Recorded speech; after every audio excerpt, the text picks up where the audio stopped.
ప్రకటన గ్రంథంలో పిల్లరా మరి 7 సంఘములకు గాను ఎన్ని సంఘాలు దేవుడు మనతో మాట్లాడినాడంటే 5 సంఘాలు. మొదటి సంఘం ఏంటి పిల్లరా? ఎఫెసీ. రెండో సంఘము స్ముర్ణ. మూడో సంఘం పెర్గము. నాలుగో సంఘం 5 సంఘం సార్దీస్. 5 సంఘాలను పిల్లరా 5 సంఘాలతో దేవుడు మాట్లాడుతూ ఒక్కొక్క సంఘంలో ఏమి పిల్లరా మంచి ఉందో ఏమి చెడు ఉందో వారు సరి చేసుకోవాల్సింది ఏమైందో ప్రతిదీ కూడా దేవుడు మాట్లాడుతూ వచ్చున్నాడు. అయితే ఇంకా 2 సంఘాలు మనకు అనుకున్నాయి పిల్లరా. ఏంటి 6వ సంఘం అంటే ఫిలదెల్ఫియా సంఘం. హల్లెలూయా హల్లెలూయా. శబ్దంగా స్తోత్రం చెల్లిద్దామా? సరే వాక్యం తీసుకుందాం. చూడండి ప్రకటన గ్రంథము 3వ అధ్యాయం 7 నుండి 13 వచనాలు. ఫిలదెల్ఫియాలో ఉన్న సంఘపు దూతకు ఇలాగ రాయము. దావీదు తాళపు చెవి కలిగి ఎవడును వేయలేకుండా తీయువాడును ఎవడును తీయలేకుండా వేయువాడునైనా సత్య స్వరూపియకు పరిశుద్ధుడు చెప్పు సంగతులు ఏమనగా నీ క్రియలను నేను ఎరుగుదును నీకున్న శక్తి కొంచెమే ఉండినను నీవు నా వాక్యమును గైకొని నా నామము ఎరుగననలేదు. ఇదిగో తలుపు నీ ఎదుట తీసి ఉంచున్నాను. ఓకే. దానిని ఎవడును వేయనేరడు. యూదులు కాకయే తాము యూదులమని అబద్ధమాడు సాతాను సమాజము వారిని రప్పించేదను. ఓకే హల్లెలూయా. ఇక్కడ గమనించండి పిల్లరా, మరి ఫిలదెల్ఫియా సంఘమును మనం చూసుకుంటే గనక ఇక్కడ దేవుడు ఈ సంఘంలో తప్పు ఏది మోపినట్టుగా కనబడతలేదు. అయితే 7 సంఘాలకు గాను 6 సంఘాల్లో ఏదో ఒక పొరపాటు. ఉదాహరణకి ఎఫెసీ సంఘం చూసుకుంటే నీ మొదటి ప్రేమ నీలో కరువు అయిపోయింది. ఒకప్పుడు మొదటి భక్తి లేదు. ఇప్పుడు నీకు మొదట్లో దేవుని కొరకు చాలా ప్రాకులాడేవాడివి, చాలా ప్రాకులాడేదాన్ని. ఒకప్పుడు సువార్త అన్నా, ప్రార్థన అన్నా, వాక్యం అన్నా, సేవకులన్నా, పరిచర్య అన్నా చాలా ఆతృత ఉండేది. ఎప్పుడెప్పుడు వాక్యం చెప్తారా, ఎప్పుడెప్పుడు ప్రార్థన చేస్తారా, ఎప్పుడెప్పుడు సేవకులు వస్తారా, సేవకులు బేగ వచ్చేస్తే బాగుండు, బేగ ఆరాధన స్టార్ట్ చేస్తే బాగుండు, బేగ ప్రార్థన చేస్తే బాగుండు. నెలలో నాకు మరి ఒకరోజు ఉపవాసం సరిపోవడం లేదు. 4-5 రోజులు ఉపవాసం ఉంటే బాగుండు. నెలలో ఒకరోజు కాదు, సంపూర్ణ రాత్రి 2-3 రోజులు అడిగితే బాగుండు. ఆదివారం ఆరాధన అప్పుడే అయిపోయిందా, అప్పుడే వాక్యం అయిపోయిందా అని ఒకప్పుడు నీ ప్రేమ ఉండేది. అయితే ఎఫెసీ సంఘం చెప్తూ ఏమన్నాడంట, నీ మొదటి ప్రేమ నీకు ఏమైంది? కరువు అయిపోయింది, తగ్గిపోయింది. ఎఫెసీ సంఘంలో చెప్తున్న పొరపాటు. అందులో ఎఫెసీ సంఘంలో దేవుడు గుర్తించినటువంటి తప్పిదం గమనించండి. రెండవది పిల్లరా స్ముర్ణ సంఘం. స్ముర్ణ సంఘంలో మంచిగా ఇచ్చేస్తున్నాడు, ఏ తప్పు లేదు. అయితే నీ కష్టమును, నీ క్రియను, నీ సహనమును నీ ఎరుగుదును. నీవు ఎంత పర్ఫెక్ట్ గా ఉన్నావు, నీ ప్రార్థన ఎలా ఉంది, నీ సమర్పణ ఎలా ఉంది, నీ నడవడిక ఎలా ఉంది, ఎలాంటి టెంప్టేషన్స్ వచ్చినా నువ్వు తట్టుకుని నిలబెడుతున్నావు కదా. నీ చూపును కంట్రోల్లో పెట్టుకుంటావు, నీ మాటను కంట్రోల్లో పెట్టుకుంటావు, నీ ఆలోచనలు కంట్రోల్లో పెట్టుకుంటావు, నీ భావోద్రేకాలను కంట్రోల్లో పెట్టుకుంటావు. నీవు భక్తిలో స్థిరత్వం కలిగి ఉన్నావని. కాబట్టి నీ కష్టమును, నీ యొక్క సహనమును, నీ క్రియను, నీ ప్రార్థనను నేను ఎరిగిదును. దానికి గాను నీకు ఇచ్చిన ప్రతిఫలం ఏంటి పిల్లరా? నీకు నేను ఏమిస్తానంటాడు ఆయన? చెప్పాలి. మొన్న సంఘం ఏమిస్తాడు? ధనాన్న, జీవ కిరీటం. ప్రకటన 2వ వచనంలో ఉంది. 10వ వచనం చదవండి సరే.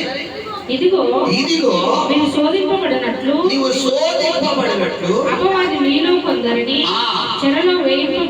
నాడు 10 దినములు శ్రమ కలుగును, మరణము వరకు నమ్మకముగా ఉండుము, నేను నీకు జీవ కిరీటం ఇచ్చేదను. నేను నీకు జీవ కిరీటం ఇస్తానన్నాడు. గమనించండి, ఈ రోజు నువ్వు ఎలాంటి శ్రమలు వచ్చినా తట్టుకుని నిలబడే క్రైస్తవుడుగా ఉండాలి.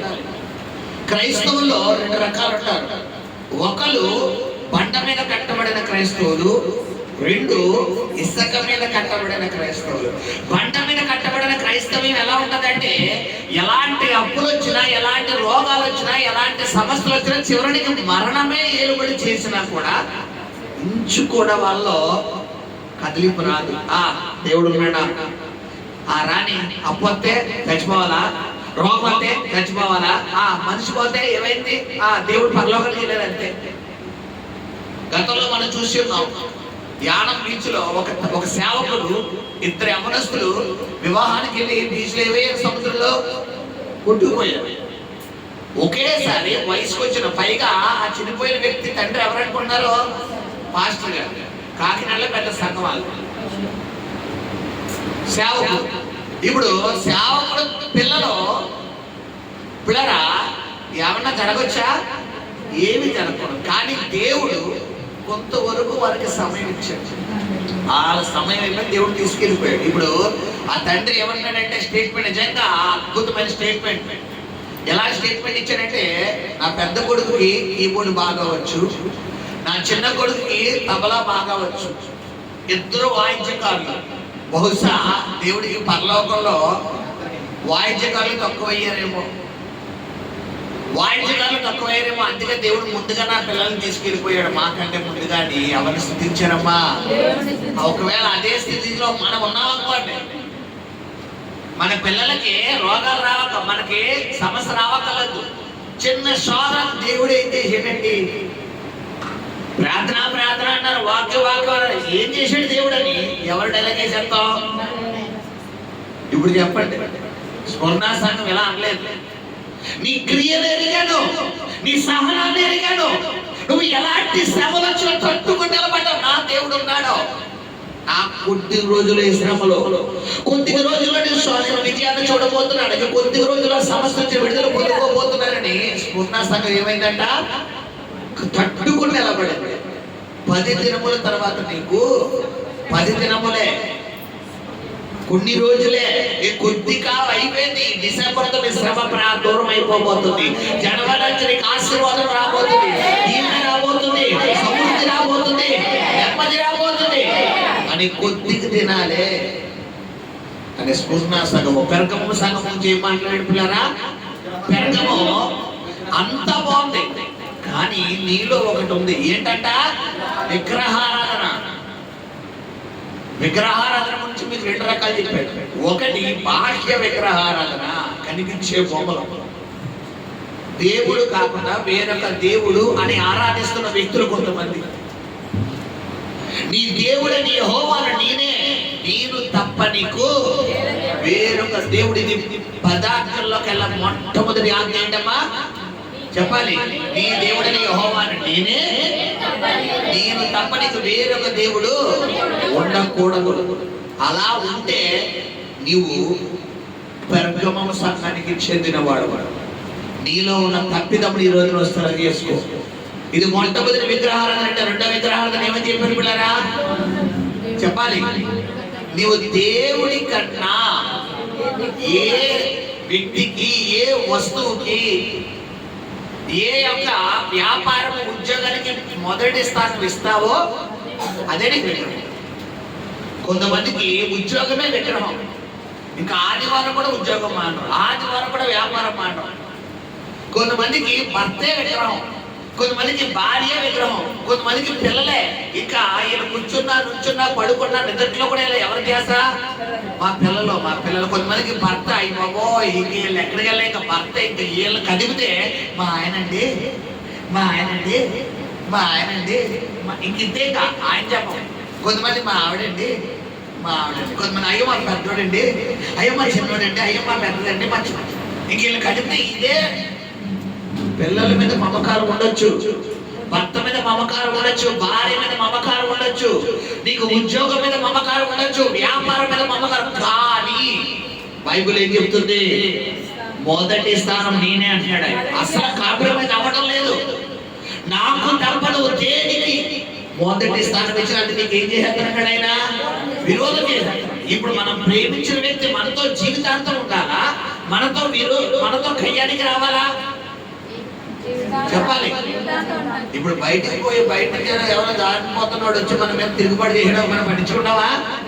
10 మాటలు తింటా పట్టించుకుంటావా? అది ఇంట్లో కూడా మనం ప్రేమించిన వాళ్ళు, మనం ప్రాణానికి ప్రాణంగా ప్రేమించిన వాళ్ళు మన మీద తిరుగుబాటు చేసేటప్పుడు ఆ మాట ఎక్కడ దిగిపోతే? గుండెల్లో గుణపొల దిగిపోతే. నేను అంత ప్రేమించాను, నేను అంత వేయించాను, ఎందుకు ఈ రోజు నన్ను ఎలా అన్నారు? నేను అంత మర్చిపోదాం అనుకున్నా, నా వల్ల కావట్లేదు అనుకుంటాం. ఇప్పుడు నీకు ఆ స్థితి రావడానికి కారణం ఎవరంటే నువ్వే. ఎందుకు? దేవుడికి ఇవ్వవలసిన వెయిట్ నువ్వు దేవుడికి పెట్టకుండా ఆ వ్యక్తిని పెట్టావు. అది నీ రిలేషన్ ఎవరైనప్పటికీ.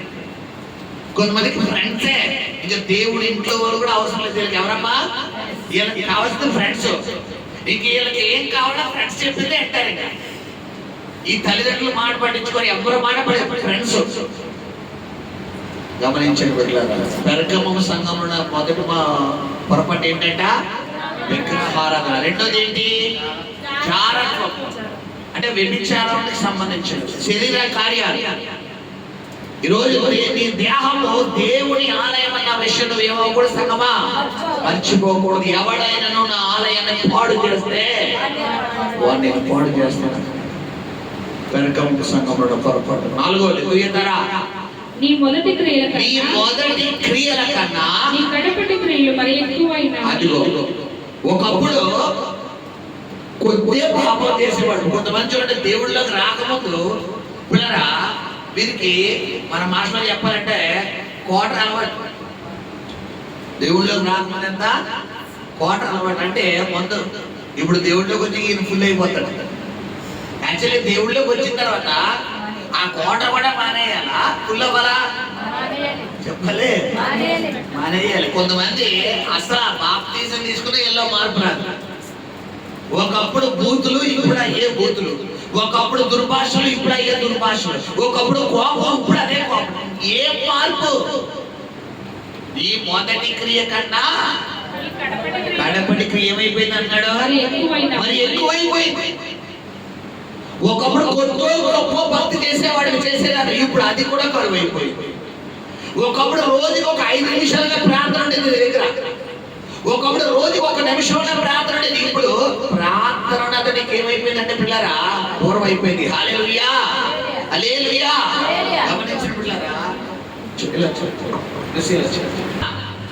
ఒకప్పుడు నీ సమర్పణ మొత్తం వాటికి ఎక్కేసింది. అదే అంటాడు, నీ మొదటి క్రియల కన్నా కడపటి క్రియలు మరి ఎక్కువైపోయినాయి అని ఎరుగుదును. గమనించిన బిడ్డలారా, ఈ రోజు ఎలా ఉంది నీ భక్తి? ప్రభు నేను ప్రశ్నిస్తున్నాడు. తుయితర సంఘం ఇంకొక పొరపాటు తుయితరలో ఏంటది?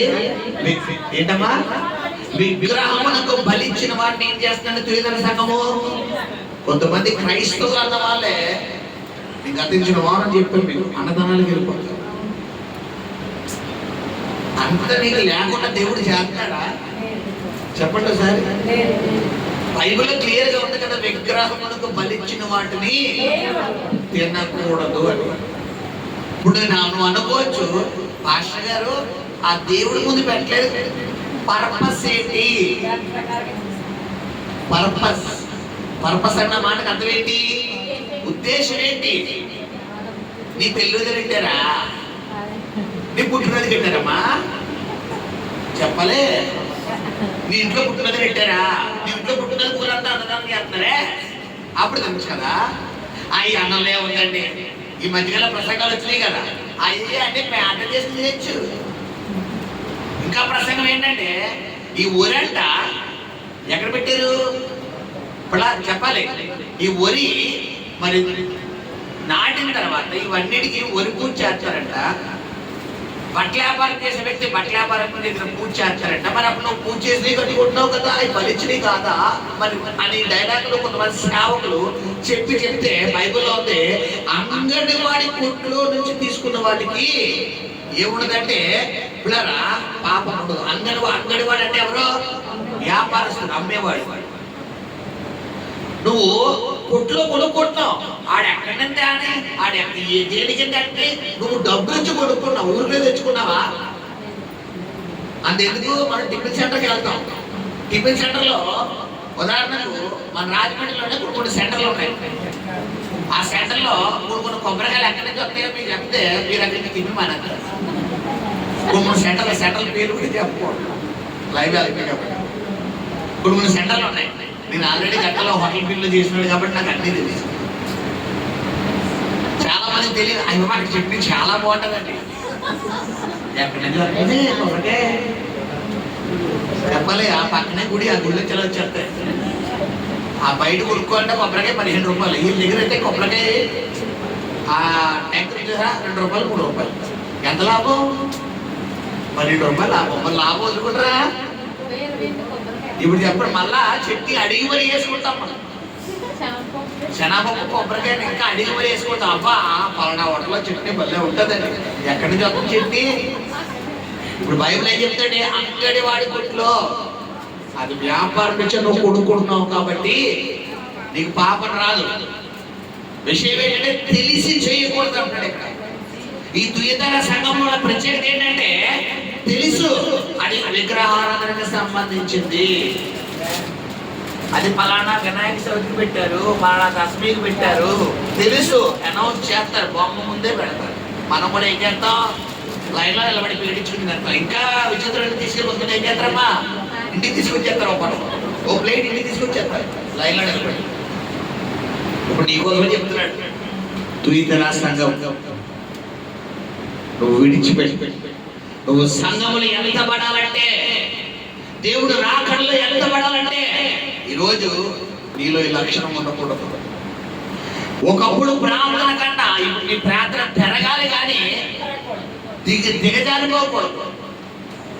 కొంతమంది ప్రార్థన జీవితం చూడపిల్లారా, వీళ్ళ సేవలు వీళ్ళు రక్షణలోకి వచ్చిన జనములో ఆదివారం మానకుండా వెళ్ళేవారు. ఒకప్పుడు అయితే ఆదివారం అసలు మానేవారు కాదు, రక్షణలో గుర్తుతారు. ఇప్పుడు అసలు ఆదివారమే గుర్తుండదు. చెప్పాలి. ఇదా 4వ సంఘం. 5వ సంఘం సాటి దీంట్లో పొరపాట్లు ఏమని చెప్తున్నాడు? నీ క్రియలను నేను ఎరుగుదును, ఏమనగా జీవించుచున్నావన్న పేరు మాత్రమే ఉన్నది కానీ నీవు మృతుడవే. అది కొంతమంది పేరుకే క్రైస్తవులు. ప్రార్థన అంటే తెలుసా కొంతమంది ఏంటి మాటకి అర్థం? ఈ సిగ్నల్ ఏంటి అర్థం? వాక్యం. ఇలా అంటా ఉండు, ఆయన రాకడ వచ్చేస్తా అందరూ ఎత్తబడతా నువ్వు విడబడతా అప్పుడు కొంతమంది సిగ్నల్ అన్నమాట.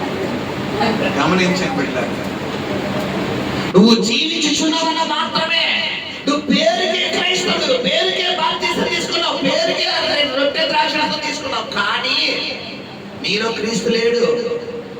పేరుకే దేవుడు నమ్ముకున్నావు, పేరుకే తెల్లబట్టలు కట్టుకుంటావు, పేరుకే బైబిల్ చదువుతో పట్టుకుంటావు. మనకు కోపం వచ్చిందంటే ఇక్కడ అరిగితే 5 ఇళ్ళు అవుతారండి మేడం. ఏ స్వరం ఇది? గాన కోకిల స్వరం. చూడండి, తెల్లవారుజాము కోకిల ఎరుగుతుంది కదా, చెట్ల మీద అరిగితే మనం కూడా పువ్వు అంటే పువ్వు అంటే అది కూడా ఎక్కేస్తుంది, మందపోటీ పడుతుంది. కొంతమంది స్వరాలు ఏ కోకిలి చెప్పాలి, గాన కోకిల.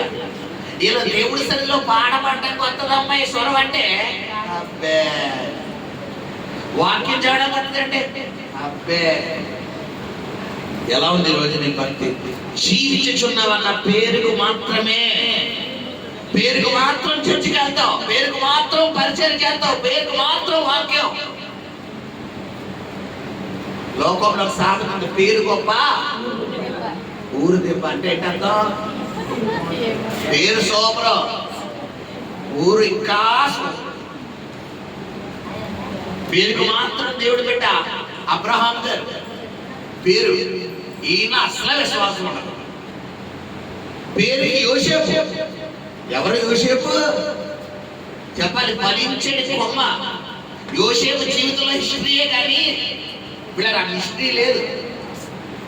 దేన్నైనా జయించే స్వభావమే కానీ పడిపోయే స్వభావం లేదు. పేరు యోసేపు, బట్ నీకు మాత్రం అన్ని లోకాసులే. కనిపించిన అమ్మాయి అల్లా కావాలి, కనిపించిన అబ్బాయి అల్లా కావాలి. పేరు ఎస్తేరు. ఏతేరు? ఏతేరు పేరు ఎస్తేరు. నీలో కొద్దిపాటి సహవాస లక్షణాలు కూడా ఉండవు. పేరు మరియమ్మ. ఏ అమ్మ? మరియమ్మ. ఎవరికమ్మా? యేసయ్యకమ్మ. నువ్వు యేసయ్య తప్ప అందరికీ అమ్మవే. అది జీవించుచున్నావన్న పేరు. కొంతమంది పేరు బట్టి కూడా మారరు. ఒకప్పుడు నీ పేరు లోక సంబంధమైన వేరే పేరు, బట్ ఇప్పుడు దేవుడు నీ పేరు మార్చాడు కదా. మరి నీ పేరు మార్చిన తర్వాత నీ క్యారెక్టర్ ఏమవ్వాలి? మారుతున్నావా? ఆ పాట పేరు ఏమని చెప్పారు నీకు? రాని బూతు లేదమ్మా నాకు. అడగండి, ఎక్కడే ఉన్నారు ఇద్దరు అక్కలు. నేను బూతు మాట్లాడుతుంటే వాళ్ళ శివుడు రక్తాలు వచ్చేస్తే మా ఇంటికి రాగానే మా నాన్నగారు ఆ డ్యూటీని పనిలోంచి రాగానే వాళ్ళు నా మీద కంప్లైంట్ ఇస్తే ఆ కంప్లైంట్ వినగానే మా నాన్నగారు బయట తీసుకుని లోపలికి తీసుకెళ్ళిపోయేవారు. జాగ్రత్తగా రౌండ్ వేసేసేవారు. రాని బూతు లేదు. అది నా సాక్ష్యం. ఇప్పుడు నోరు తెరితే అన్య భాష. గమనించాలి. పాత జీవితంలో ఏమైపోవాలి? నువ్వు చనిపోవాలి. కోపాలు ఎవరికి లేకుండా పెరగలేదు. ప్రతి ఒక్కరికి ఒక పాత స్టోరీ ఉంటుంది. దేవుడు ఒక వ్యక్తిని ఎన్నుకున్నాడు అంటే గత జీవితం గ్యారెంటీ ఏదో ఉండుంటుంది. అందుకే దేవుడు ఎన్నుకుంటాడు. నువ్వు పేరుకు మాత్రమే జీవించుచున్నావు కానీ నీవు మృతుడవే. ఈ రోజు ప్రభు నీతో మాట్లాడుతున్న మాట సాధ్య సంగమా, ఎలా ఉంది నీ భక్తి? పేరుకు మాత్రం భక్త. ప్రార్థన చేస్తావు, గొడవలంటే ముందు నువ్వే ఉంటావు. వాక్యం చదువుతావు, బూతులంటే ముందు నీ వస్తాయి. నీకు రాని ఆట లేదు, రాని క్రియలు లేవు, లోకాసులు, లోక తలంపులు. ఇంకా చెప్పాలంటే నిన్నగాక మనం రక్షించుకుంటున్నాడు బెటర్. వాడు ఇంకా చర్చి వెళ్తున్నాడు. మనం అసలు చర్చి అంటే కదా ఆ తర్వాత చేసుకుంటాం. వాక్యం తర్వాత ఇది ఇంకా శాంతి సంఘం ఇంకో పొరపాటు కూడా చెప్పాడు దేవుడు. ఇప్పుడు ఏంటి? నీ క్రియలు నా దేవుని ఎదుట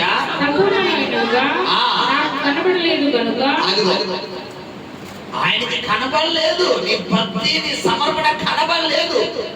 ఆ తర్వాత జాగరూకుడవై మిగిలిన వాటిని బలపరచుము. అదిగో తొందరపడు, ఇప్పుడైనా తొందరపడు అంటాడు 5వ సంఘంతో. తర్వాత చెప్తున్నాడు చివరిగా మాట, మారు మనసు పొంది. ఆ మాట చదివినాడు. నీవు ఎలాగో ఉపదేశము పొందితివో, ఎలాగూ వింటివో జ్ఞాపకము చేసుకొని. అదిగో 2010లో ఆర్ట్స్ కాలేజీలో అబ్రహాం ప్రీతాన్ జడ్సన్ గారని పిల్లరా మరి వరంగల్ పట్టణం నుండి వారు రావడం జరిగింది. అక్కడ నేను ఎక్కడో ఆ రోజు 10th క్లాస్ అనమాట, ఇంటర్మీడియట్ ఫస్ట్ ఇయర్ అయిపోయింది. అక్కడ డిగ్రీకి వచ్చాను. 2010 కూడా కాదు, 2010కి నేను డిగ్రీలో జాయిన్ అయ్యాను. 2008లో ఇంటర్మీడియట్లో ఫస్ట్ ఇయర్ అనమాట. కరెక్ట్గా 10th క్లాసు పిల్లరా అయిపోయింది. వైట్ షర్టు కింద గ్రీన్ కలర్ ప్యాంట్ వేసుకుని వెళ్ళారు. అక్కడ ఆరాధన చేస్తున్నప్పుడు సేవకులు ఒక అద్భుతమైన మాట మాట్లాడుతూ, ఇప్పుడు పరిశుద్ధాత్మ దేవుడు మీ మీదకి దిగి రాబోతున్నాడు అన్నారు.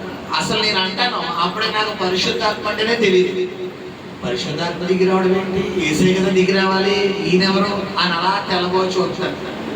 చూస్తుంటే 3 సార్లు నేను టచ్ టచ్ టచ్ అంటాను. వెంటనే ఆయన ఆత్మను మన తాకుతాను. మీరు కింద పడిపోతారు, మీరు భయపడకుండా మీకు దెబ్బలు తగలకుండా దేవుడు తన దూతతో ఎత్తి పట్టుకుంటారు అనగానే నిజంగా చెప్తున్నాడమ్మా, నాకు అసలు పరిశుద్ధాత్మ అంటేనే సరిగ్గా తెలియదు. అప్పుడు 2008 ఆ ప్రాంతంలో నేను పరిశుద్ధాత్మని పూర్తిగా తెలుసుకుని పూర్తిగా నిలబడింది ఎప్పుడంటే 2010. 2008 అంటే అప్పుడు నాకు 2010 నాకు 18 సంవత్సరాలు, అంటే 2008 అంటే ఇప్పుడు ఎన్ని సంవత్సరాలు? అప్పుడు నాకు 16 సంవత్సరాలు. 16 సంవత్సరాల వయసులో సేవకుడు అక్కడ నిలబడి సేవకురాలు టచ్ టచ్ టచ్ అనగానే, మూడోసారి టచ్ అనగానే ఒక పెద్ద వెలుగు, ఎంత వెలుగు అంటే ఇప్పటికీ నా కళ్ళ ముందు ఆ వెలుగు ఉంది. ఒక సూర్యుని వంటి ప్రతిబింబం కలిగిన వెలుగు నా మీదకి రాగానే కింద పడిపోయాను. ఏమైందో కూడా తెలియదు నాకు. మొత్తం ఆ ఆర్ట్స్ కాలేజ్ గ్రౌండ్ లో ఆ మట్టిలో చొల్లేసారు. వైట్ కలర్ షర్ట్ అంటే కాస్త బ్రౌన్ కలర్ షర్ట్లు అయిపోయింది, మొత్తం మురికి మురికి అయిపోయింది షర్ట్. తర్వాత స్టేజ్ మీదకి వెళ్ళి నన్ను తీసుకెళ్ళిపోయారు. ఏమైందో నాకు తెలియదు. స్టేజ్ మీద తీసుకెళ్ళిపోయి నన్ను లేపి, నీకు ఏమైందమ్మా అనగానే, మీరు టచ్ టచ్ అనగానే అమ్మగారు, మూడోసారి టచ్ అనగానే ఒక వెలుగు నన్ను తాకిందండి అనగానే, నేను ఎలా స్టేజ్ అక్కడ నిలబడ్డాను. ఆర్ట్స్ కాలేజ్లోని సేవకులు నిలబడ్డారు. అబ్రహాం డేస్ని గారు ఆయన చేయి పెట్టి holy spirit touch the lord అన్నారంటే, వెంటనే చేతుల్లోంచి ఒక వెలుగు వచ్చి నన్ను తాకగానే అక్కడే పడిపోయాడు. ఆ పడిపోడు ఇప్పుడు వచ్చి ఇంకా లాగలేదు. అది ఏ ప్రేమ ఇందులో పడిపోయాను, ఏసే ప్రేమలో ఆ పడిపోవడం ఇప్పుడు వచ్చి ఇంకా మునిగిపోతున్నాడు కానీ అది నీ మొదటి ప్రేమ. ఒకప్పుడు ఉపదేశం, ఒకప్పుడు ఏ విన్నావు? మనకి నిన్నదే చెప్పండి, నిన్నదే గుర్తుండదు. మొన్న ఎవరో కానీ సంవత్సరం క్రితం 1,00,000 రూపాయలు, 10 రూపాయలు, 1000 రూపాయలు అప్పించు. అప్పించు సంవత్సరం క్రితం 1000 రూపాయలు అప్పు. ఎన్ని సంవత్సరాల క్రితం? 5 సంవత్సరాల క్రితం. ఇప్పుడు ఆ చూసిన వాళ్ళకి ఏం గుర్తుకొస్తుంది? ఇప్పుడు 1000 పక్కన పెట్టారు, 100 ఇచ్చు 5 సంవత్సరాల క్రితం. ఇప్పుడు ఆ చూసిన నీకు ఏం గుర్తుకొస్తుంది? అదేంటి మర్చిపోవాలిగా? మర్చిపోతావా? ఏది మర్చిపోతావు? ఎక్కడ నేను సాతాన్ని దాడి చేస్తున్నాడు గమనించు. 5వ సంవత్సరం ఇక్కడ చెప్తున్నాడు, నువ్వు ఆ స్థితిని మర్చిపోయావు. ఒక్కసారి ఏం చెప్తున్నాడమ్మా? నీవెలాగో ఉపదేశం పొందితివో, ఎలాగో వింటివో జ్ఞాపకం చేసుకో. అదిగో జ్ఞాపకం చేసుకో. ఈ రాత్రికాలం ప్రభు నీతో చెప్తున్నాడు, జ్ఞాపకం చేసుకో. ఒకసారి రిమైండ్ చేసుకో. దానిని గైకొనచ్చు మారు మనసు పొందు. అదిగో మారు మనసు. 5వ సంవత్సరం 6వ సంఘం గురించి మనం చదువుకుంటే ఇక్కడ చెప్తున్న మాట ఏంటంటే, 3:7 ప్రారంభం అక్కడ ఏముంది పిల్లరా? ఫిలదెల్ఫియాలో ఉన్న సంఘపు దూతకు ఇలాగు రాయుము, దావీదు తాళం చెవి కలిగి ఎవడునూ వేయలేకుండా తీయువాడును ఎవడునూ తీయలేకుండా వేయువాడైన సత్య స్వరూపియగు పరిశుద్ధుడు చెప్పు సంగతులు ఏమనగా, ఎవరు ఈ దావీదు తాళము చెవి తీయవాడంటే? దావీదు వంశావళి నుంచి వచ్చాడు కదా ఆయన. దావీదు గోత్రం నుండి, యూదా గోత్రం నుండి దావీదు వంశావళి నుంచి వచ్చినటువంటి వ్యక్తి కాబట్టి దావీదు కుమారుడుగా అతడు పేరునుంది. యేసు ప్రభు వారు ఉన్న పేరుల కల్లా ఒక పేరు ఏంటిరా? దావీదు కుమారుడు. దావీదు వంశావళి నుంచి వచ్చాడు ఆయన. సో ఇప్పుడు చెప్తున్నాడు, ఎవడును వేయకుండా ఎవడును తీయలేకుండా. అంటే దానికి అర్థం ఏంటంటే, అంత శక్తిమంతుడు ఆయన. ఎవరికి ఆయన డోర్ అంటే తీయడానికి, ఆయన నేను ఆశీర్వదించడం మొదలు పెడితే ఆపడానికి ఎప్పటికీ సత్తా లేదు. ఆయన కనుక ముత్తేయడం మొదలెడితే లేపడానికి నువ్వు ఎంత మంది తిరిగి వెళ్ళినా అంత ఒప్పుకోడు. ఇప్పుడు ఆయన చేత ఆశీర్వదించబడతావా, మొత్తపడదామా? ఆశీర్వదించబడాలంటే నువ్వు ఏం చేయాలి? ఆయనకి నచ్చినట్టుగా చేయాలి. తర్వాత చదువుకున్నా, చదవరా? నీ క్రియలను నేను ఎరుగుదును. అదిగో నీ క్రియలను నేను ఎరుగుదును. ఇక్కడ కూడా చెప్తున్నాడు, నీ క్రియలను. మనం ఒక మాట చదువుకుంటే, నా మమ్మ చూడండి పిల్లరా, ఈ 7 సంఘాలతో దేవుడు చెప్తున్న మాట, నీ క్రియలను నేను ఎరుగుదును. నీ క్రియలంటే ఏమని చెప్పారు మీకు? నువ్వు ఉదయం లేచింది మొదలు నిద్రపోయే వరకు ఎలా ఉన్నావు, ఎవరితో మాట్లాడుతున్నావు, ఎక్కడికి వెళ్తున్నావు, ఏం చూస్తున్నావు, ఏం వింటున్నావు, నిజమెంత అబద్ధం ఎంత మాట్లాడుతున్నావు, నిజమెంత మాట్లాడుతున్నావు, కల్పితం ఎంత మాట్లాడుతున్నావు, కావాలని ఎంత మాట్లాడుతున్నావు, మొత్తం నీ సబ్జెక్ట్ అంతా ఎవరి దగ్గర ఉందంట? నువ్వు ఎవరినైనా మోసం చేయొచ్చు. ఎవరు మోసం చేయలేవమ్మా? చెప్పాలి. నీ క్రియలను నేను ఎరుగుదును అంటున్నాడు. ఈ రాత్రి కాలంలో ప్రభు సంఘంతో చెప్తున్న మాట, నీ క్రియలు ఫిలదెల్ఫియా సంఘంతో మాట్లాడుతున్న మాట ఈ రోజు దేవుడు మనతో మాట్లాడుతున్నాడు. ఏంటమ్మా?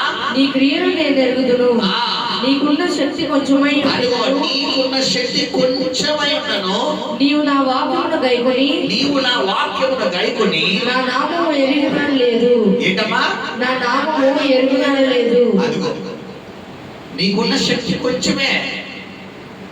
కొంతమంది ఆత్మీయత ఎలా ఉంటదంటే పిల్లరా, అసలు చూసిన వాళ్ళు అనుకుంటారు, అయ్యి బాబు ఇన్ని కష్టాలు ఎలా భరిస్తున్నారా బాబు, అదే నేనైతే ఈ పాటికి ఏదో అయిపోతానేమో, అది ఇంకోలైతే ఏమన్నా అయిపోతారా బాబు. నిజంగా అనుకున్న ఓపిక బట్టి అనుకున్న ఓపికను బట్టి నిజంగా మెచ్చుకొచ్చిన బాబు అనుకుంటారు. ఇప్పుడు ఇతరుల చేత మనం అలా మెప్పు పొందాలా? ఇదే శ్రమ దీనికంటే దారుణం పొందని నేను అని అనిపించుకోవాలా? ఇతరుల చేత ఏమనిపించుకోవాలి? మనం మెప్పు పొందాలి. అయ్యి బాబాయ్ వాళ్ళ పడ్డ కష్టాలు ఇంకెవరో, నేను కనుక పడితే పాడి అడిగి వెళ్ళిపోతుంది. నిజంగా అలాంటి కష్టాలు పడ్డారు వాళ్ళ దేవుడు ఈ రోజు లేవనెత్తాడు, వాళ్ళని ఈ రోజు దేవుడు వాళ్ళు నిలబెట్టాడు అని ఈ ఫిలదెల్ఫియా సంఘం గురించి దేవుడు చెబుతున్నాడు. నీ క్రియలను ఏం చెప్పాడు ఆయన? చెప్పాలి, నేను ఎరుగుదును. హల్లెలూయా, హల్లెలూయా. గమనించండి పిల్లలు, నీ క్రియలు ఆయన ఎరిగానంటాడు, నీ సహనం ఆయన ఎరిగానంటాడు, నీ ఫేసెస్ ఆయన ఎదిగారంటాడు. చదువు తల్లి. ఇదిగో తలుపుని ఎదుట, అదిగో తలుపుని ఎదుట తీసి ఉంచి ఉన్నాను. తీసి, తలుపు అంటే ఏంటమ్మా? చెప్పాలి. తలుపు అంటే ఏంటి? తలుపుని ఎదుట తీసి ఉన్నాను అంటే ఏంటంతో? నీకు దేవుడు ఆయన చిత్తములోకి రావడానికి డోర్ ఓపెన్ చేశాడు. ఆయన డోర్ ఓపెన్ చేశాడు. ఏమన్నాడు? నేను తెరవగా, నేను కట్టగా. ఇప్పుడు డోర్ తెలిసింది ఎవరు? రక్షణ డోర్ తెలిసింది ఎవరు? ఆయనే. ఇంత గొప్ప రక్షణను నిర్లక్ష్యం చేసిన ఎడలా ఎట్లా తప్పించుకుంటావు? సంగమా, నువ్వు ఎట్లా తప్పించుకుంటావు? ఇప్పుడు కాదు, వచ్చే నెల కాదు, పై వచ్చే నెల కదా, వచ్చే సంవత్సరం అని చెప్పి నువ్వు రక్షణ పోస్ట్ పోన్ చేసుకుంటే వెళ్ళిపోతే ఎప్పుడు రాకడొస్తుందో తెలీదు. ఎత్తబడిన తర్వాత నువ్వు బాధపడతావు. 1000 ఏండ్ల విందు, 7 ఏండ్ల విందు, 7 ఏండ్ల శ్రమలు, 1000 ఏండ్ల పరిపాలన ఉంటుందని తర్వాత. గమనించండి ఈరోజు నీ ప్రార్థన జీవితం ఎలా ఉంటుంది? ఇక్కడ చెప్తున్నాడు ఫిలదెల్ఫియా సంఘంతో. చదివినాను తర్వాత. ఇదిగో తలుపు నీ ఎదుట తీసి ఉంచి ఉన్నాను, దాన్ని ఎవడును వేయనేరడు. యూదులు కాకాయే తాము యూదులమని అబద్ధమాడు. 3 పలుకులు చదివినాను రైట్ గా. సంఘములతో ఆత్మ చెప్పుచున్న మాట చెవిగలవాడు వినుడు గాక. లౌదోకియాలో ఉన్న సంఘపు దూతకు, ఎవడును నీ కిరీటమును అపహరింపకుండానట్లు, అది చదువు.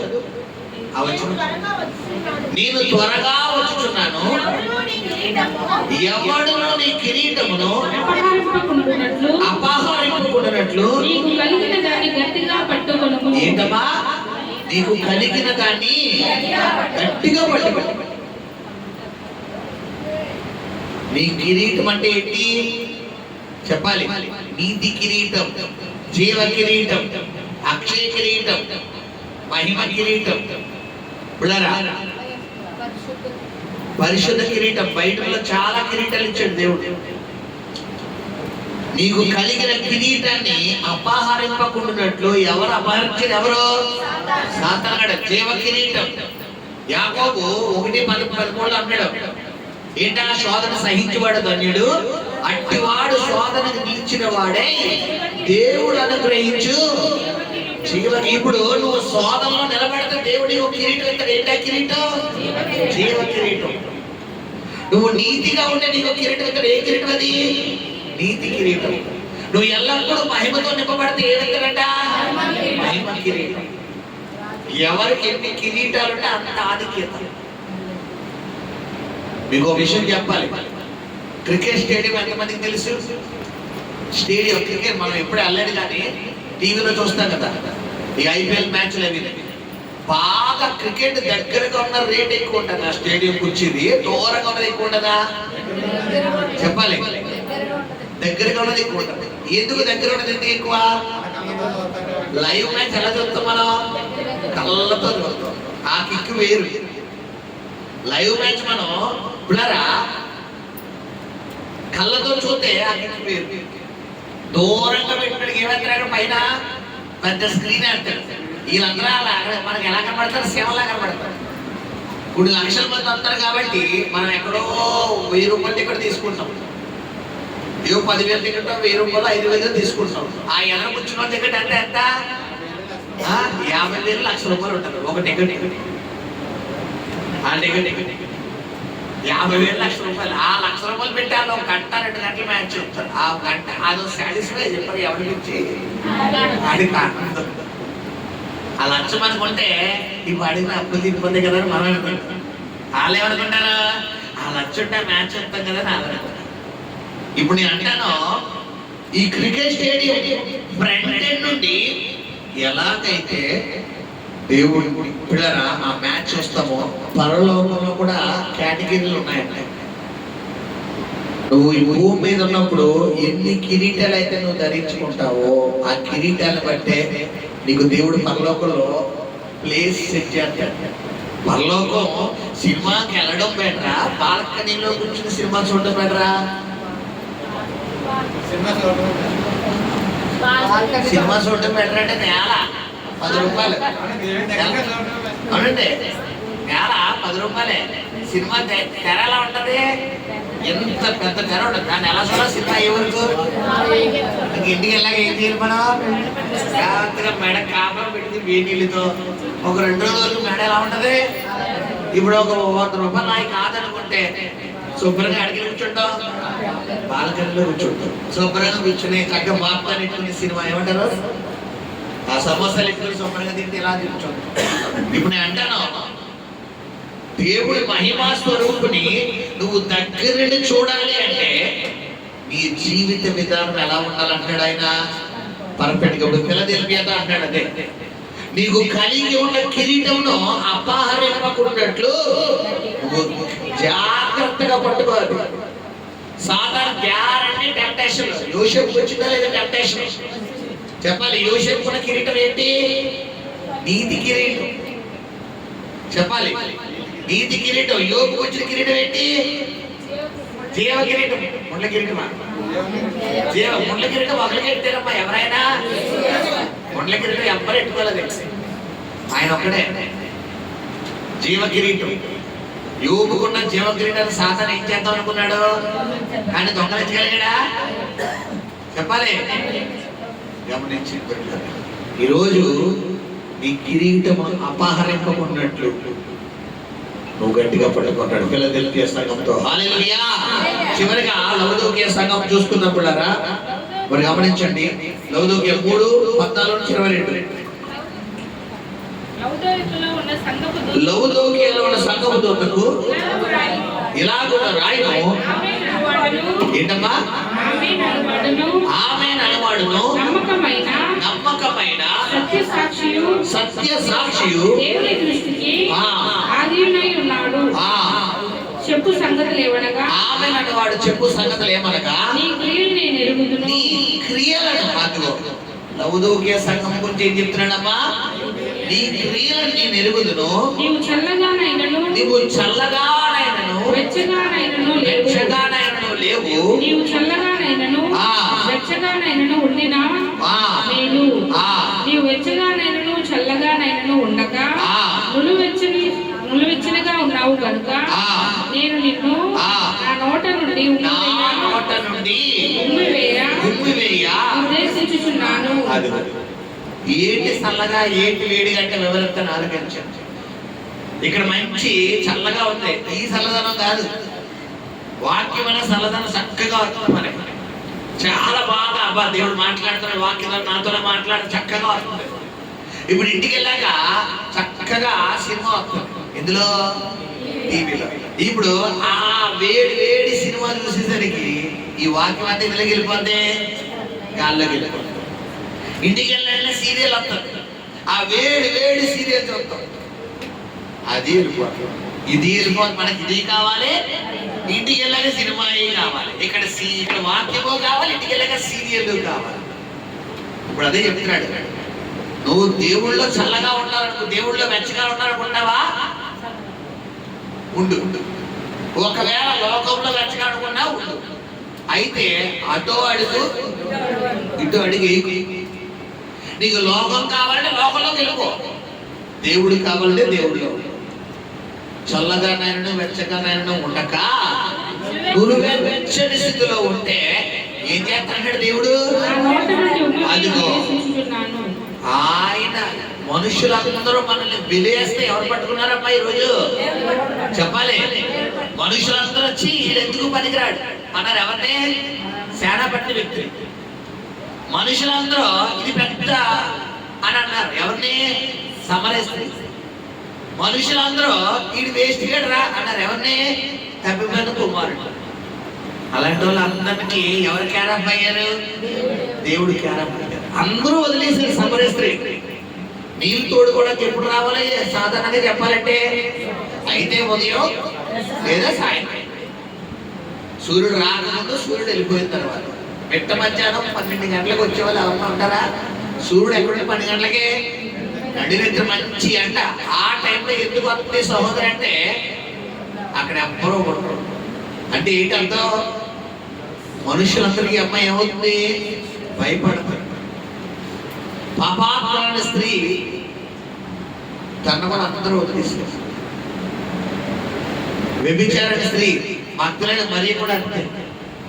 సేనా పట్టిన వ్యక్తి తన కూడా ఏంటమ్మా తన గాయపరచుకుంటూ అందరూ వదిలేసే. సమాధుల్లో రాత్రులు పగల్లో కేకలు వేస్తూ తిరిగేవాళ్ళు. ఇంకా అక్కడే చనిపోతాడు ఏదో ఒక రోజు. ఎప్పుడు చనిపోతాడో తెలియదు. ఆ డెడ్ బాడీ కూడా ఇంకా ఆ ఇంట్లో వాళ్ళు కళ్ళముతాడు అలా తిరుగుతుంటే ఇంకా నాకు లేనంటే తీసుకున్నారు. ఎందుకు? ఒకవేళ ఉన్నా కానీ ఇంట్లో వాళ్ళు తిడుతున్నాడు, కొడుతున్నాడు. కొంతమంది చూడండి తల్లిదండ్రులు పిల్లల మాటలేదనుకో అటు వదిలేసారు. ఎన్నిసార్లు చెప్తామంటే ఎన్నిసార్లు చెప్తావు? వింటే బాగుపడతాడు, వినకపోతే ఎవడి ఆడే పోతాడు అంటారు. ఇప్పుడు నీ దేవుడు నా దేవుడు వదిలేసే దేవుడా? చీకటి పక్కలో పట్టుకునే దేవుడా? చెప్పాలి. యోనా వదిలేసి వెళ్ళిపోతున్నాడా, పట్టుకుంటున్నాడా? వదిలేసి వెళ్ళిపోతున్నాడు. ఎడగలమడు దేవుడు యోనానే. నిన్నేవా కనపడు? యోనా గారు అడగలేరు.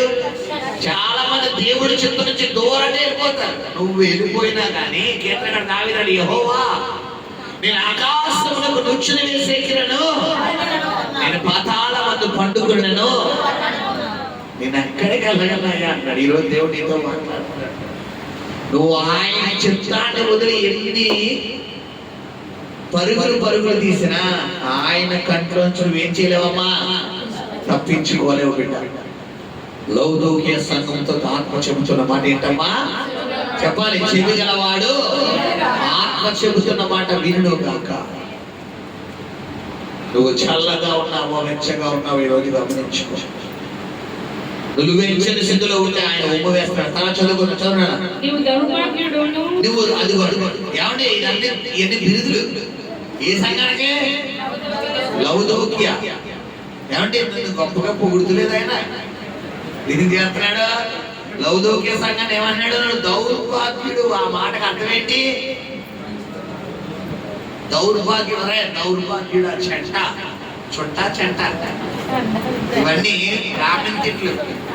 సుంట అంటారు. ఒరే సుంట, దౌర్భాగ్యుడా, పనికి మానవాడా, ఏమిరా అప్రాచ్య మాటలు, ఏమిరా అప్రాచ్యుడా అంటారు. సంస్కృతంలో తిట్లు అన్ని. దౌర్భాగ్యుడా.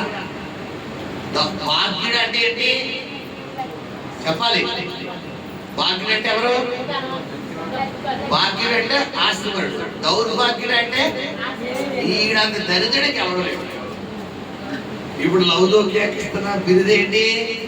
దౌర్భాగ్యుడా,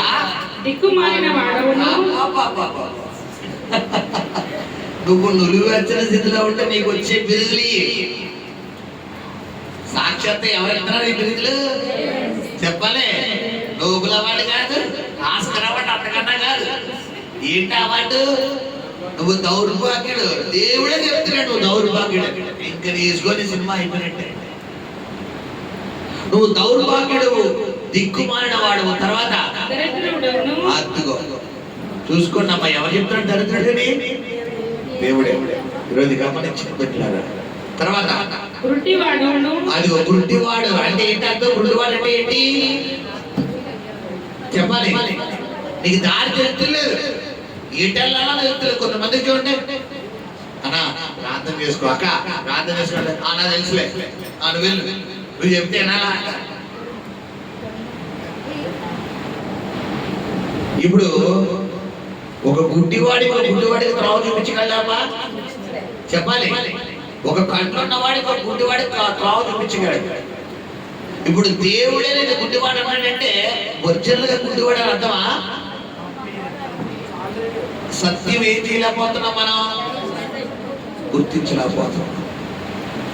ఇహలోక సంబంధమైన దేవత దేవుడు ఒక కార్యాలు చూడడం మనకి ఏ నేత్రం కలిగిస్తుందంట? గుడ్డి నేత్రం. ప్రస్తుతం నీ పరిస్థితి అలాగే ఉంది సంగమా. ఎలా ఉందని భక్తి 7వ సంఘంతో చెప్తున్న మాట, లవదోకియ సంఘం ఏంటమ్మా? మొట్టమొదటిగా చెప్తున్న మాట ఏంటి చెప్పాలి. నువ్వు చల్లగా నైనను వెచ్చగా నైనను ఉండిన మేలు. ఇప్పుడు నేను అంటాను చూడండి పిల్లరా, లోకంలో ఇప్పుడు ఇదే టైంకి ఫస్ట్ షాట్ 10 నిమిషాలు అయిపోయింది, సెకండ్ షాట్ స్టార్ట్ అవుతుంది. ఇప్పుడు సినిమాకి వెళ్ళే వాళ్ళు లేడా? ఆ సక్సెస్ సినిమా కాదు, సత్య ఇంటికి వస్తాడు. మనం ఎక్కడో ఇప్పుడు ఇంటికి వెళ్ళక ఏం చేస్తాం ఆయనకే తెలియాలి. రేపు ఈ టైంకి ఏం చేస్తాం ఆయనకే తెలియాలి. పొద్దున్నే ఏం చేస్తాం చెప్పలే. ఫోన్లో ఏం చేస్తాం రాత్రులు ఆయనకే తెలియాలి. ఒంటరిగా ఉన్నప్పుడు ఎలా ఉన్నావు ఆయనకే తెలియాలి. ఇప్పుడు నీకే ఎక్కడ తెలుసు? దౌర్భాగ్యుడా, దరిద్రుడా, దిక్కుమాలినోడా, గుడ్డివాడా, దిగంబరుడు. అబ్బా దిగంబరుడు అంటే ఎవరికి తెలియదు అనుకుంటాం. అన్నీ తెలిసాయి, అన్నీ తెలుసు. కాకపోతే ప్రతిదానికి ఏం కలదో? సమయము కలదు. ఇప్పుడైనా దినమెల్లా ఆయన చేతులు చాపుచున్నాడట. ఈ రోజైనా మారుతావా? ఈ రోజైనా విడిచిపెడతావా? ఈ రోజైనా స్నేహాలు మారుతావా? ఆ సహవాసాలు మారుతావా? ఆ ఫ్రెండ్షిప్ మారుతావా? ఆ అలవాటు ఇప్పుడైనా మారుతావా అని నీకు టైం ఇచ్చుకుంటావు అంటున్నాడు. నేను చాలాసార్లు చెప్పాను. మరికొన్ని సేపట్లో ఆయన సిలువకు అప్పగించబడబోతున్నాడు. ఇసుకనే దేవుడు ఆయన అప్పగిస్తాడు తెలిసి కూడా ఆయన ఏమన్నాడు? ఈ రాత్రి మీలో ఒకడు నన్ను అప్పగిస్తాడన్న మాట ఎవరికి చెప్పాడైనా? ఇసుకనే. ఎందుకు చెప్తాడు? డైరెక్ట్ గా చెప్పేచ్చు కదా, చెప్పాలి. ఇప్పుడైనా ఈరోజు దేవుడు ఎప్పుడు డైరెక్ట్ గా చెప్పగలడు. డైరెక్ట్ గా నేను లేపేసి నువ్వు ఆ బలహీనత చెప్పే సత్తా ఉన్న దేవుడి చెప్పట్లేదంటే అర్థం ఏంటి?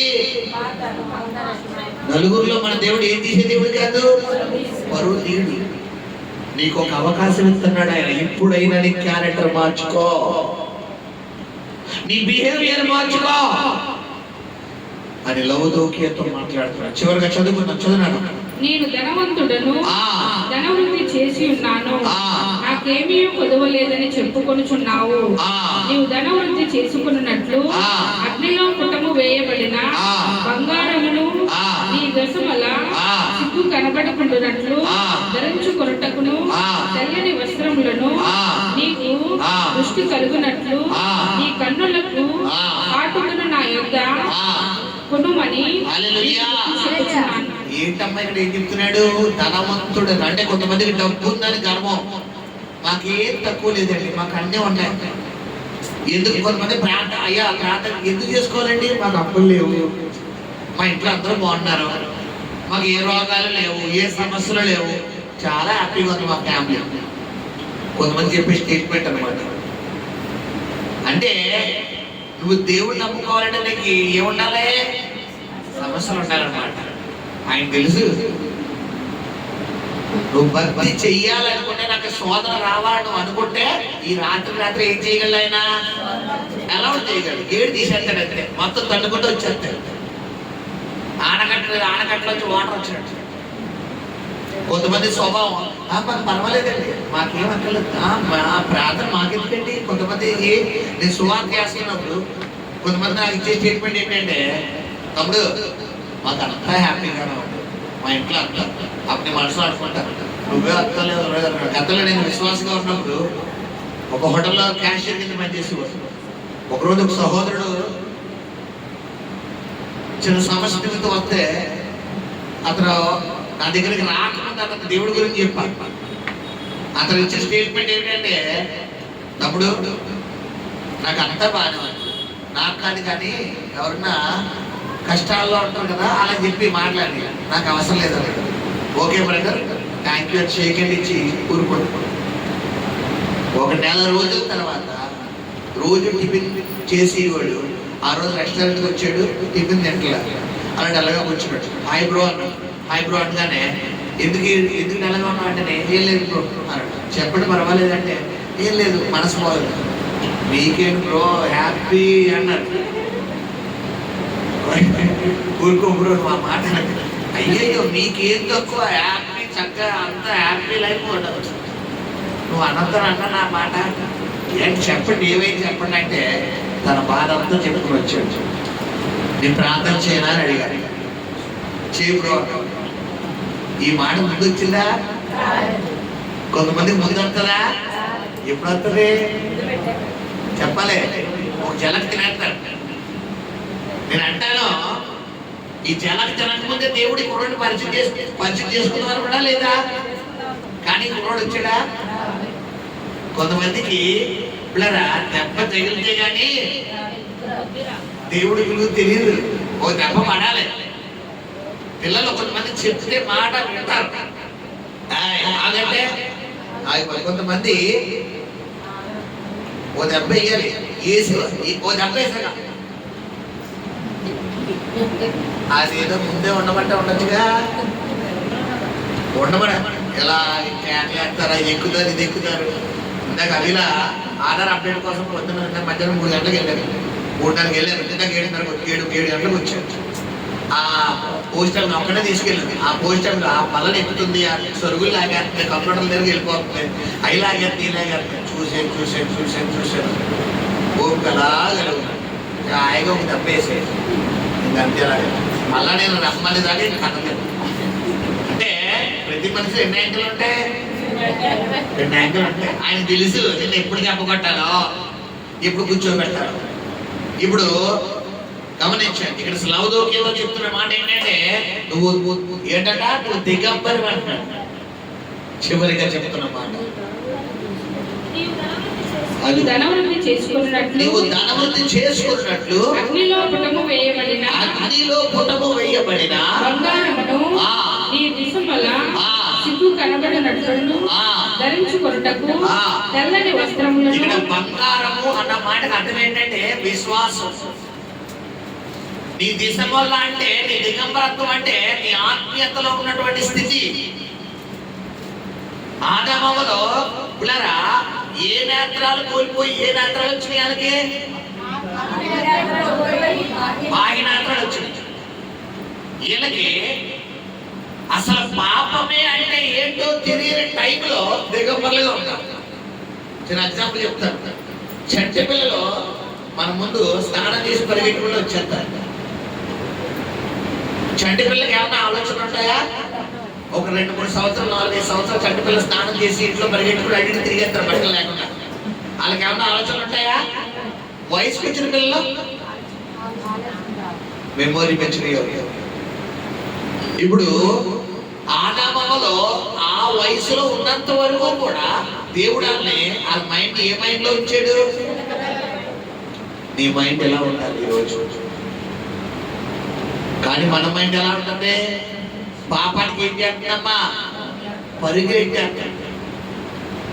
అందుకే ఈరోజు దేవుడి నీకు దేవుడికి అతిక్రమం అనే గోడ మధ్యలో ఉంటుంది. యెషయా 59 అంటున్నాడు.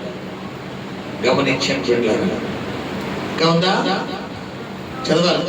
నేను ప్రేమించు వారిని అందరినీ గద్దించి శిక్షించుచున్నాను గనుక నీవు ఆసక్తి కలిగి మారు మనసు పొందుము. తండ్రి శిక్షించు కుమారుడు వర్ధిల్లును. ఈరోజు తండ్రిని గద్దిస్తున్నాడంటే నీ మీద ఏమున్నట్టమ్మా చెప్పాలి. తల్లిదండ్రుల్లో 2 రకాల 2 టైప్ ఆఫ్ పేరెంట్స్ ఉంటారు. ఎన్ని టైప్ ఆఫ్స్? 2 రకాల పేరెంట్స్. ఒక రకం పేరెంట్స్ వినే వరకు చెప్తారు, మారే వరకు చెప్తారు. ఒరే మారా మారా, ఒరే మారా, మీ నాన్న బాధపడకరా, మీ అమ్మను బాధపడకరా, మారా మారా మారా. వీళ్ళ అత్తమాన ఇదే రికార్డు, మారా మారా మారా. వీళ్ళు ఒక రకం. 2వ రకం పేరెంట్స్ ఉంటారు. వీళ్ళు చెప్పరు, చెప్పు వదిలేస్తారు. ఇప్పుడు ఈయన పరలోకంలో పేరెంట్ ఏ రకం? ఫస్ట్ రకమా 2వ రకమా చెప్పాలి? ఫస్ట్ రకం. మారా, ఇప్పుడు కూడా చెప్తున్నాడు మారు నాన్న. ఈ లౌదోకియ సంఘంలో ఇన్ని పొరపాట్లు ఉన్నా కూడా ఏం చెప్తున్నాడు? అదిగో నేను ప్రేమించు వారందరినీ గద్దించి శిక్షించుచున్నాను కనుక నీవు ఆసక్తి కలిగి మారు మనసు పొందుము. ఇప్పుడు ఇతరుల అవకాశం నిన్ను ఎన్ని బిందులు ఇచ్చాడు? దౌర్భాగ్యుడు అన్నాడు, చెప్పాలి. దిక్కుమారుడు అన్నాడు, దరిద్రుడు అన్నాడు, గుడ్డోడు అన్నాడు, దిగంబరుడు అన్నాడు. ఇన్ని తిట్లు తిట్టి మన ఇంట్లో మా నాన్నగారు ఉంటారు, మన అమ్మగారు ఉంటారు.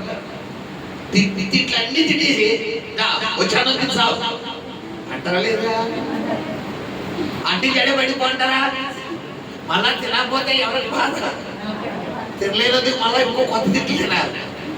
ఇప్పుడు ఈ పిల్లల్లో ఉన్న రకాలు ఏంటంటే, కొంతమంది తిట్టేవు కాబట్టి తిన్నంట.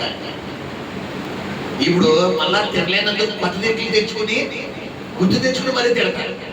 ఇప్పుడు కొత్త తిట్లు కావాలా? ఉన్న తిట్లతో సర్దుకుపోదామా చెప్పండి? ఉన్న తిట్లతో సర్దుకుపోతున్నా గట్టిగా చెప్పండి. మాకు వద్దంటే కొత్త తిట్లు కావాలంటే గట్టిగా చెప్పండి. అన్ని తిరిగి తిట్టేసి వారు మనసు ఏమండి ఇంతగా చెప్తున్నాడు ఆయన. ఈరోజు ఎప్పుడు కూడా చెప్తాడు వారు మనసు పొందు. విడిచిపెట్టే ఎందుకు బలహీనత, ఎందుకు వ్యసనాలు, ఎందుకు పాపం జీవితం నీకు తెలుస్తలేదు. రాకడలో ఎంత పడితే ఆ దీవుని వేరు చూస్తారు. మీరు ఫర్దర్గా చూస్తారు కదా, 4 అధ్యాయం 5, 6 కరెక్ట్ గా 19 అధ్యాయాల వరకు బండి ఒకలా వెళ్తుంది. 19, 20, 21, 22 నుంచి చలిజనం వచ్చేది మీకు. మామూలు కాదు, ప్రకటన గంట వచ్చే బాబోయ్ అని మీకు కంట్లో చెవులకు రక్తం వచ్చేది.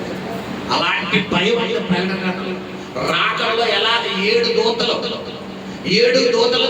7 పాత్రలు పట్టుకుని ఒక్కొక్క దేవతకి ఆజ్ఞాపిస్తాడు. ఆకాశం నుండి అగ్ని కుమ్మరించేస్తాడు. భూమి మీద ఉన్నటువంటి సముద్రం మీద ఉన్న జీవులన్నీ ఏమైపోతాయంట? అన్ని చనిపోతాయి. ఆకాశంలో వాయువు బంధించేస్తారంట. అంటే ఏంటి? మనం ఈరోజు బతుకున్నామంటే ఏముండాలి?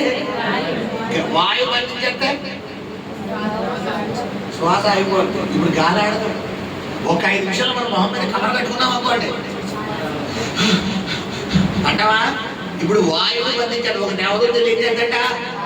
వాయువు. ఇప్పుడు చెప్పండి, ఇవన్నీ సంఘం ఎత్తబడిన తర్వాత జరిగే సంఘం.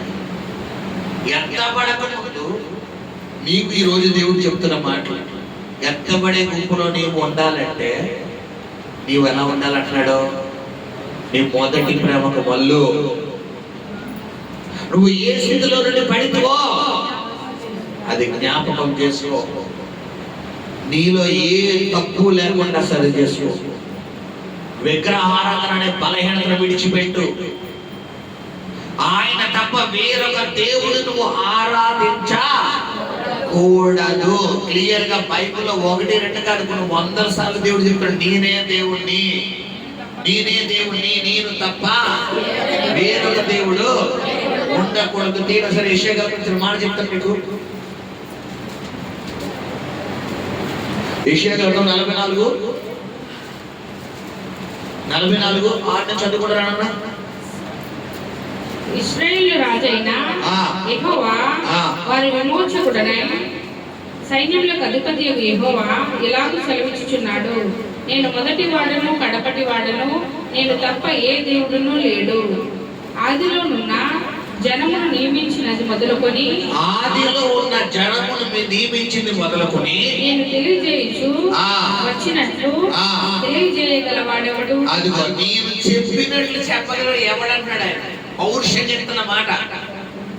ఆది అంతము నేనే, మొదటి వాడను కడపటి వాడను నేనే. ఆ తర్వాత అట్టి వాడు ఎక్కడైనా ఉండిన యెడల నాకు తెలియజెప్పవలెను, ఆ సంగతి నాకు ప్రచురింపవలెను. అట్టి వారు భవిష్యత్ విషయమును రాబో సంగతులను తెలియజెప్పు వారై ఉండవలెను. అదిగో ఎవరన్నా ఒకవేళ అలా ఉంటే కనుక భవిష్యత్ సంగతులు అన్ని తెలియజెప్పేవారై ఉండవాలంట. తర్వాత మీరు వెరువకుడి, భయపడకుడి, పూర్వకాలం నుండి నేను మీకు ఆ సంగతి వినిపించి తెలియజేయలేదా? మీరే నాకు సాక్షులు. నేను తప్ప వేరొక దేవుడు, నేను తప్ప వేరొక దేవుడు ఉన్నాడా? నేను తప్ప ఆశ్రయ దుర్గమేది లేదు.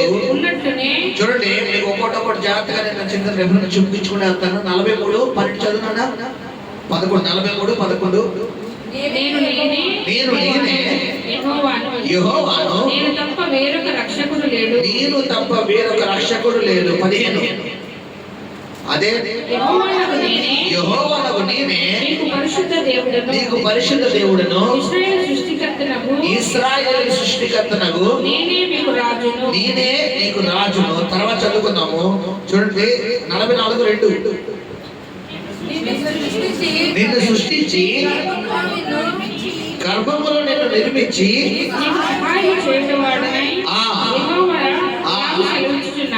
నా తర్వాత ఇప్పుడు చదువుకుంటే అదొకటి. తర్వాత 9 చదవరా? 8 పూర్వకాలం నుండి నేను నీకు ఆ సంగతి వినిపించి తెలియజేయలేదా? మీరే నాకు సాక్షులు. నేను తప్ప వేరొక దేవుడు ఉన్నాడా? తర్వాత చూసుకుని 45:5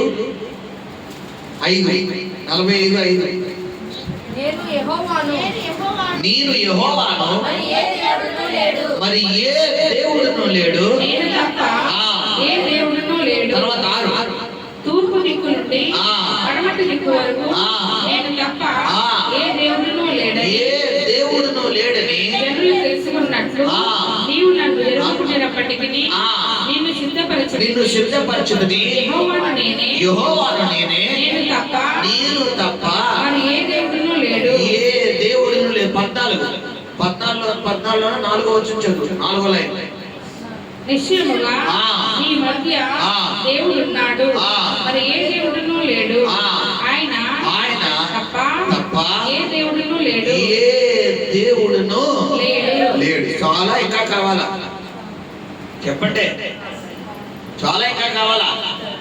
చూడండి, నీకు కావాలనుకుంటే 40వ అధ్యాయం నుండి 50వ అధ్యాయం వరకు చదవండి. ఇంటికి వెళ్ళాక టైం లేదు కాబట్టి ముగిస్తున్నాను. అసలు దేవుడి గురించి ఆయన ఎలా ప్రత్యక్షపరుచుకుంటున్నాడో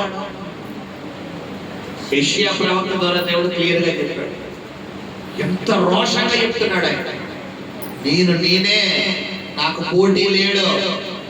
ఈ సృష్టి ప్రారంభం ఉన్నది నేనే, రేపొద్దున ముగింపులో ఉండేది కూడా నేనే. నీవు నా వైపు ఉంటావా, నాతో పాటు తీసుకెళ్ళిపోతావు. నాకు అగైనెస్ట్ గా ఉంటావా, వదిలేదు. రెండే. అయితే అవును, లేదా కాదు. అయితే దేవుడు, లేదా నువ్వు దేవుళ్ళో ఉంటావా? ఈ 7 సంఘాలలో నీకు దేవుడిచ్చిన సంఘం ఏంటంటే ఫిలదెల్ఫియా సంఘం. ఒక్క పొరపాటు కూడా ఫిలదెల్ఫియా సంఘంలో కనుగొనలేదు. కాకపోతే ఒక హెచ్చరిక ఇస్తున్నాడు. ఏంటంట? నువ్వు కలిగి ఉన్నది గట్టిగా పట్టుకో. ఏ టైంలో సాతానుగాడు నీ మీద దాడి చేస్తాడో తెలియదు. అసలు ఎక్స్పెక్ట్ చేశారా సొలొమోను ఏమంటారు దావీదు పాపంలో పడిపోతాడని? దావీదు జీవితంలో బెత్షెబా ఒక తప్పు ఎక్కడ ఏమన్నా కనబడుతుందా చెప్పాలి? ఇంకెక్కడా లేదు. గమనించండి పిల్లలు, ఈరోజు దేవుడు నీకు జ్ఞాపకం చేస్తున్నాడు. దేవుడు నీతో మాట్లాడుతున్న మాట, నీ భక్తి ఎలా ఉందో ఒకసారి కాపాడుకో. నీ ప్రార్థన ఎలా ఉందో ఒకసారి జ్ఞాపకం చేసుకో. నీ ఆత్మీయత ఎలా ఉందో ఒకసారి జ్ఞాపకం చేసుకో. ఒకప్పుడు భక్తి ఎలా ఉంది, ఇప్పుడు భక్తి ఎలా ఉంది? ఒకప్పుడు దేవుడు అంటే ఎంత పరిగెట్టేవాడు, పరిగెట్టదు. ఇప్పుడు ఎలా పరిగెడుతున్నావు? ఇప్పుడు గంట కాదు కదా, 10 నిమిషాలు కూడా పేదలంటే నీకు ఒళ్ళు నొప్పులు వచ్చేస్తున్నాయి, నడుము నొప్పి వచ్చేస్తుంది, మోకాళ్ళ నొప్పి వచ్చేస్తుంది. నా మోకాళ్ళు ఈ చూపిస్తే 2 కూడా నల్లగా కన్ను కట్టేసి ఉంటాయి. మోకాలు అంటదంట దిగిపో, నడుము నొప్పి వచ్చేది దిగిపో, మోకాలు నొప్పి వచ్చేది దిగిపో, కందిపోతే అంటదంట శరీరం. ఆత్మ ఏమంటది? పర్వాలేదు కూర్చో. ఆ మోకాలు కల చేసింది ఎవరో? దేవుడే. అవసరమైతే కొత్త పోనీ వేసేస్తాడు ఆయన, అవసరమైతే కొత్త పైన పోతే వేసేస్తాడు ఆయన. నువ్వు మోకాలు దిగొద్దంటది ఆత్మ. మనం ఎవరి మాట ఎక్కువ వింటాం? శరీరం అబ్బాయి ఎంత సుఖ పెడతామో. చక్కగా ఫ్యాన్ ఉండాలి, ఫ్యాన్ కింద ఉండాలి, చక్కగా ఏసీ తగలాలి, చక్కగా మళ్ళా కుర్చీ కూడా ఎలా ఉండాలి? విశాలంగా ఉండాలి. ఒక కుర్చీ మీద 2 కూర్చోబెట్టారు ఒక ప్లేస్ రేపు ఆదివారం. అసలు ఊహించుకోండి, ఈ 4 కుర్చీలు కదా, 4 కుర్చీలు 6 కూర్చోబెడతాడు ఆదివారం నుంచి. కొద్ది గ్యాప్ ఇచ్చి కుర్చీని ఎలా చెప్తాడు, మధ్యలో గ్యాప్, మళ్ళీ ఎలా చెప్తాడు, మధ్యలో గ్యాప్, అందులో మధ్యలో పిల్లలు ఎడేస్తాడు.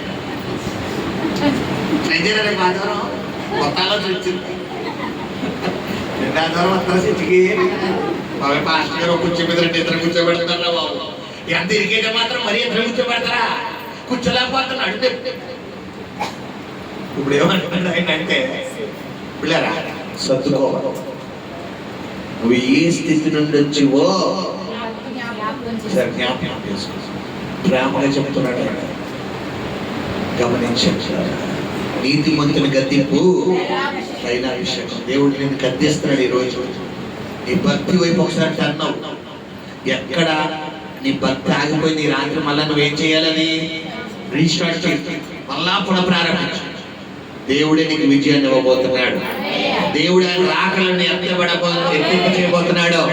హల్లెలూయా. ఇదిగో మొదటి వాడను కడపడి వాడను నేనే అంటాడు. కడపూర మోగగానే వెంటనే సంఘం అంతా ఏమైపోవాలంట?